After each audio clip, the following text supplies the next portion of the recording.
सासू माँ की नई सहेली। प्रिया किचन में चाय बना रही होती है और सुमन ड्राइंग रूम में बैठकर मजे से टीवी देख रही होती है। तभी दरवाजे की घंटी बजती है।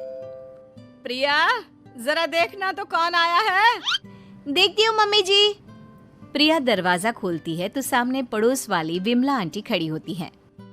नमस्ते आंटी जी, कैसी हैं आप? मैं तो बिल्कुल ठीक हूँ बेटा, पर तेरी सास को क्या हुआ है? आजकल कहीं दिखती ही नहीं है। जब देखो तब टीवी के आगे जमी रहती है। अंदर तो आइए आंटी। अरे ओ दीपक की अम्मा, कहाँ हो? अरे विमला, आओ आओ, क्या बात है, बड़े दिन बाद याद आई तुम्हें मेरी। मैं तो हमेशा ही तुम्हें याद करती हूँ, पर तुम ही गायब रहती हो और आजकल तो बाहर भी नहीं आती जाती। तबीयत तो ठीक है ना तुम्हारी? अरे तबीयत को क्या होना है, इस उम्र में तो कुछ ना कुछ लगा ही रहता है। मेरी छोड़ो, तुम ये बताओ कि क्या चल रहा है गली मोहल्ले में।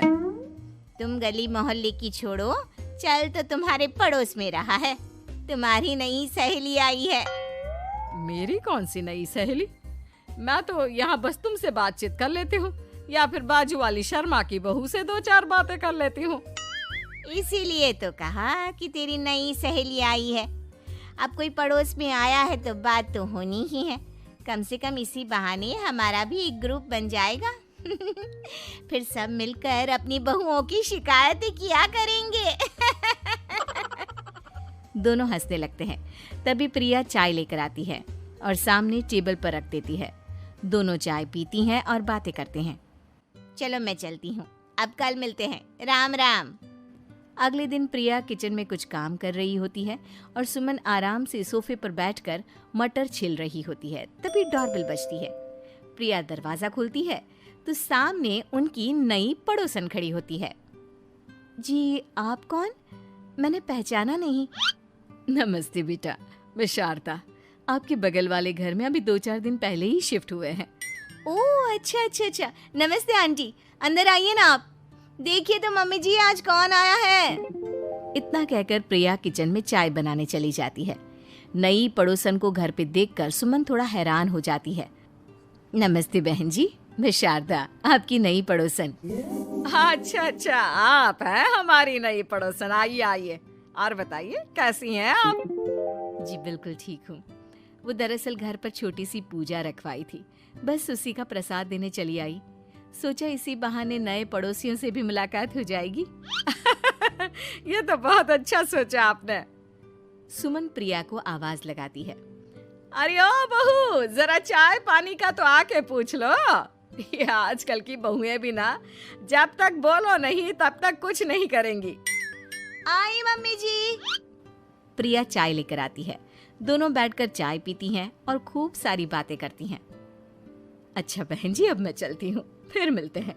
अब तो आना जाना लगा ही रहेगा। शारदा के जाने के बाद प्रिया किचन से बाहर आती है। क्या बात है मम्मी जी, आप दोनों को देखकर तो लगा ही नहीं कि पहली बार मिल रही हो।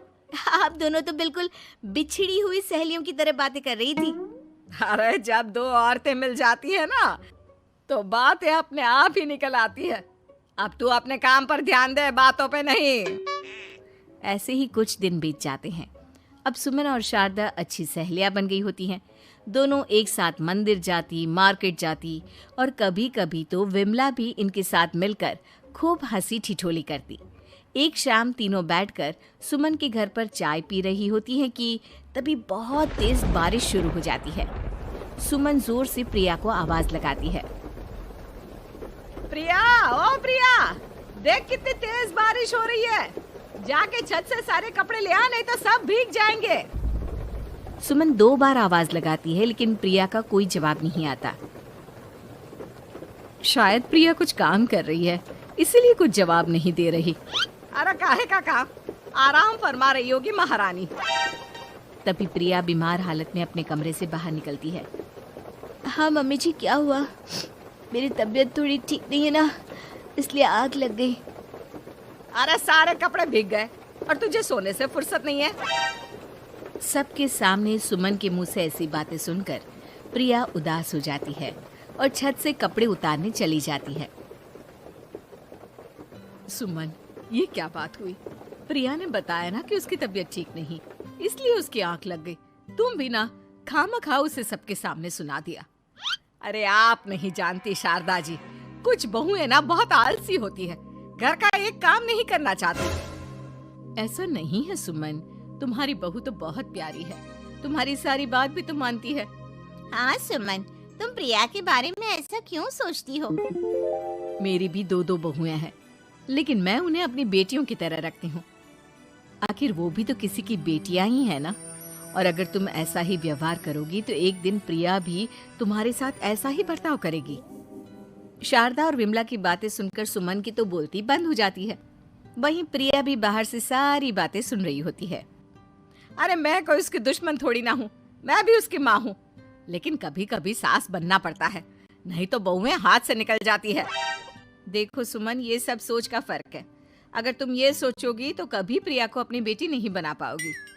इतना कहकर शारदा और विमला वहां से चली जाती हैं और सुमन अकेले बैठकर उनकी बातें सोचने लगती है।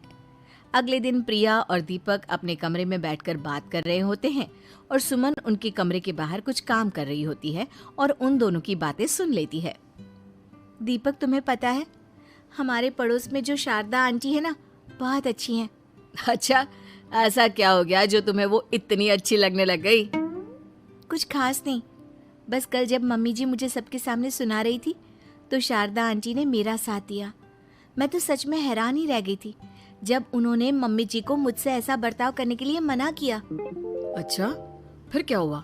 होना क्या था, शारदा आंटी तो मम्मी जी को समझा ही रही थी कि बहू को भी बेटी की तरह ही रखना चाहिए, लेकिन मम्मी जी तो मम्मी जी है ना, उन्हें तो मुझ में हमेशा कमी ही दिखती है। काश मुझे भी शारदा आंटी जैसी सास मिली होती जो मुझे भी अपनी बेटी जैसी समझती। सुमन ये सब सुनकर बहुत उदास हो जाती है और वहां से चली जाती है। प्रिया की बातें सुमन के कानों में बार बार गूंज रही थी। उसे बहुत शर्मिंदगी महसूस हो रही थी कि उसने प्रिया के साथ बहुत गलत किया है। अगले दिन सुमन शारदा और विमला को बुलाती है। क्या बात है सुमन, आज तूने ऐसे अचानक क्यों बुलाया? सब ठीक तो है ना? हाँ हाँ, सब ठीक है, तुम दोनों बैठो तो सही। तब तक दीपक और उसके पापा भी आ जाते हैं। प्रिया, तुम भी आ जाओ। क्या हुआ मम्मी जी, आपने बुलाया? हाँ प्रिया बेटा, मैं आज सबके सामने तुमसे माफी मांगना चाहती हूँ। मैंने आज तक तुम्हारे साथ बहुत बुरा व्यवहार किया है, लेकिन तुमने कभी भी मेरे साथ बुरा बर्ताव नहीं किया। मुझे अपनी गलती का एहसास हो गया है, हो सके तो मुझे माफ कर देना। प्रिया अपनी सास की बातें सुनकर हैरान हो जाती है। उसकी आंखों में आंसू आ जाते हैं।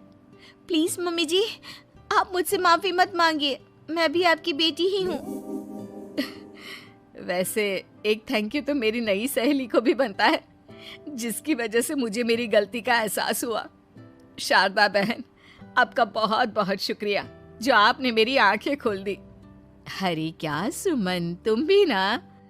तो फिर इसी बात पर चाय और पकोड़े हो जाए? हाँ हाँ, क्यों नहीं।